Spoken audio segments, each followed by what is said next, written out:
I didn't do nothing. My name is Michael Singleton. You have warrants. My name is, I got a traffic warrant. My name is Michael Singleton. I want you to please take this. They arrested me for wrong reasons.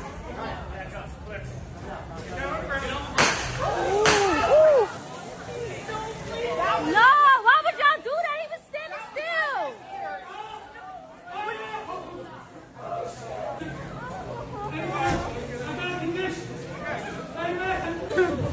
Oh my God, my name is Michael Singleton. My birthday's 12/21/71. I have back in Singleton. I have no warrant. I have a traffic warrant for $500. That's fine. You're fine. No, you said do I have cocaine? I'm not a drug dealer. Man, I'm a shoot off, man. You fucking kill me. Hey, man, I didn't try to fight you. Why you chased me? I wasn't pulling away. They got me on tape. No, I wasn't right here. Dickhead, bro. They asked me to put my hands behind my back when I couldn't even move after you electrocuted me. Sit down. You keep telling me to do like I can or something. Come on. Man, dude, I just got tased for nothing. Hey, man, somebody please have this on tape. So, Michael Singleton. Person said this: was Michael Singleton violently arrested simply because he's a black man in America? That's the big question many people are asking. Based on the video and witness accounts, executive chef Michael Singleton was standing still, cooperating, and clearly saying he was being wrongfully accused, yet he was still tased and arrested. This kind of excessive force, especially against a black man, has led many to believe that racial bias may have played a role. Here's what points to possible prejudice. Number one, he was complying, hands behind his back, not resisting. Number two, tased anyway, which seems disproportionate. Number three, accusations of drug possession, a common stereotype often unfairly applied to black men. Number four, he himself called it out, asking bystanders to record and saying he was targeted wrongly. While police haven't admitted racial bias and investigations may still be ongoing, incidences like this reflect a broader pattern in the United States where people of color, especially black men, are often treated more harshly by law enforcement. So yes, many see this as another example of systemic racism in action. Now everybody is seeing what I have seen for the last couple years. The person said this: I'm not here to cause trouble. I'm here to raise awareness about an incident that should concern us all. This happened at a Dallas airport, a place I frequently travel through. As seen in the video, 51-year-old Michael Singleton, a chef from the Bay Area, has already calmed down and was standing still and being compliant. Yet, when officers stood directly in front of him and pointed a taser at him from point blank range. This was a clear opportunity for other officers to detain him peacefully. Instead, excessive force was used. Initially accused of drug possession, the charge later shifted to a traffic warrant.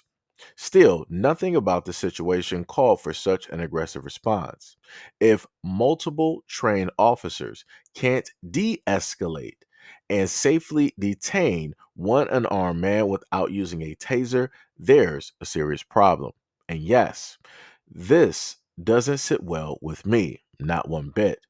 I have connections in the Dallas PD leadership, and they will be hearing from me. In conclusion, my whole point: this could have been me at the airport or any other black male being racially profiled for having drugs or drug related paraphernalia. This happens way too often and it needs to stop. Another thing, if he's resisting arrest, then why was his hands behind his back before the taser is deployed? This was the time to bring him into custody once he calmed down. No excuses. There are other readers online laughing at this matter. Therefore, my argument doesn't apply to you because obviously your reasoning is negative. So, from looking around online, the interesting part that is, in a sense, left out is the fact that a white woman was the one who caused this whole issue. Color me surprised. somebody who was ear hustling a conversation that had nothing to do with her. And again, this is a chef. And she, I guess, heard the term white powder or whatever. That could be literally a reference towards baking soda or flour, whatnot. Again, this is a chef that we're speaking directly of. Somebody, culinary arts, somebody who knows how to cook directly in the kitchen. And for whatever reason, she thought that it was a very bright idea that, oh yeah, I heard this black man, he was over there, talking about, white powder. I don't specifically know what type of white powder, but the only thing that I could assume is that, it's drugs. And, if that's the case, then I feel like you guys should really, it's the most craziest thing.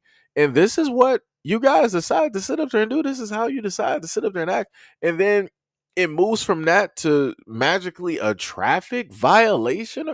How? Like, what are we even doing here? The man was sitting down in the airport. What are you talking about? Anything dealing with traffic? Oh, you have one. How do you know? How?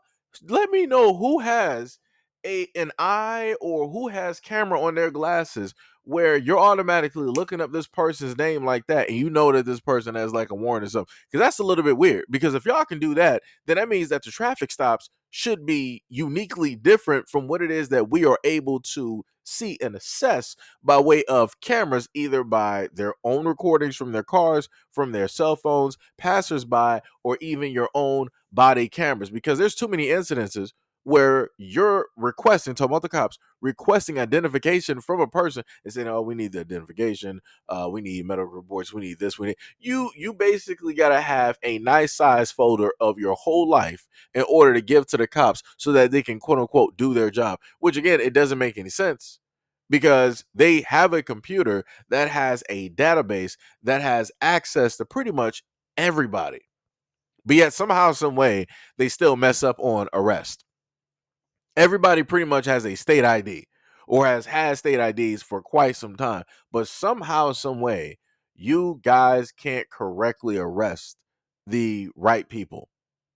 Doesn't make any type of sense. But again, like I said, in this instance, for some odd reason, the cops were like, "Ah, yeah, you got warrants, you got this, you got that." How do you know? Who has a computer directly on the scene? I'm a little bit confused. I don't see anybody with a walking laptop on their chest.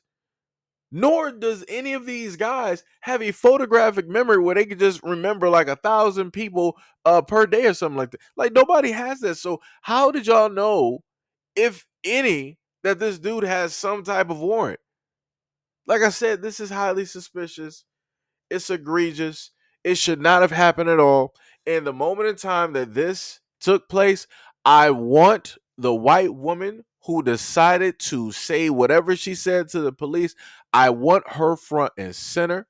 I want to know who her name is. I want to know what she looks like I said before, because she's one of many. And if she's that type of person, her family is that type of person. They all need to be put directly on Front Street. I'm a little bit concerned on how somebody was able to record this instance, but they didn't record the very beginning, which is the white woman going or magically either making a phone call or directly going to the police somewhere in the airport and telling them this fabricated tale that she decided to make up. That's crazy to me.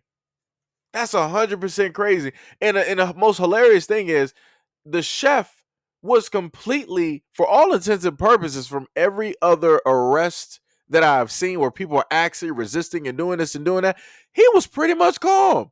Of course, he was aggravated. Of course, he was mad. Of course, his voice was raised because all of this didn't make any type of sense at all. You got all of these officers here, and you mean to tell me that the first thing that you're going to do is go for a taser and his hands are already behind his back? Come on. Come on. Come on. Come on. And then y'all were able to see the comments. Y'all were able to see the comments that people decided that they wanted to make dealing with this story. And again, it doesn't make any sense, but I expect nonetheless from a lot of white Americans directly out here, because they don't understand what this is up until they're meant to understand. Meaning, when their dogs turn directly on them, that's when they're going to be crying. That's when they want justice. That's when they want things to be recorded. That's when, oh, my rights have been violated and all of these other types of things. I can't believe you guys would do this to an American person. You work for us, our tax, right?